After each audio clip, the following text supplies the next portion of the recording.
So this community, are we talking 10 homes, 30 homes, 500 homes, 1,000 homes? Like kind of how big an area is there in HOA? And tell us a little bit about the community that y'all are building. Is it all rentals? What are y'all looking at? Okay, so it's only 107 lots. So not 10, not 30, but not 500. We're a smaller builder with a big builder mindset. So we started off kind of medium. So we have this community, which is 107 lots. We have another community coming with 126. There is a HOA just to maintain property values in the community, which is only $250 a year, which is really unheard of, especially with new builds.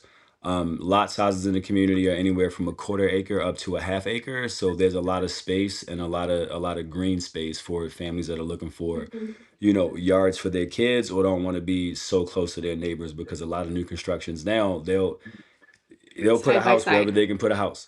So there's actually space in the community. I mean, I wish we were doing this outside because when you drive into the community in either one of the three entrances, it's beautiful. As far as it Mhm. being all rent, no.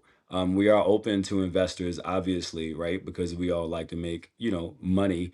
But the majority of people that we moved in are families with the average age of 35 to 40. A lot of first time home buyers, some that have downsized, some that are, upsizing.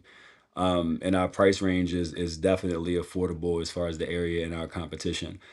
So right now, year to date, since we started in 24, we've closed 71 homes. So we've moved in 71 families, which is why we have that replacement community coming up with 126 lots. That's right across the highway.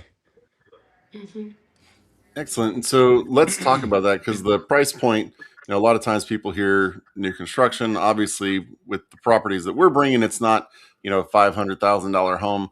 So tell us about kind of what people are getting. Like, first off, let's go into just general. You don't have to give breakdown by every model, but in general, bed, bath, square footage. Let's say the average 3 bedroom, average 4 bedroom, but then also what are the finishes inside? Like, people wondering, are we talking about Formica?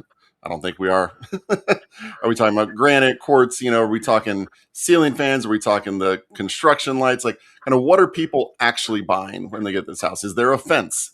Those kind of things. I'll do the fit and finishes, Francesca. I'll let you do the floor plans.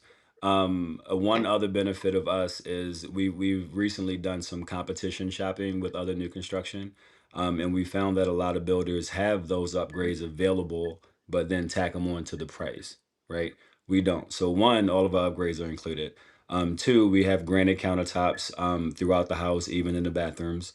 We don't do ceiling fans, but we wire in block for those. We're doing LVP flooring. We're doing cementitious siding versus vinyl, which has a 50-year life expectancy. Architectural shingles on the roof, which has a 30-year life expectancy. All appliances are included. We're even including the washer and dryer now, and blinds throughout the home.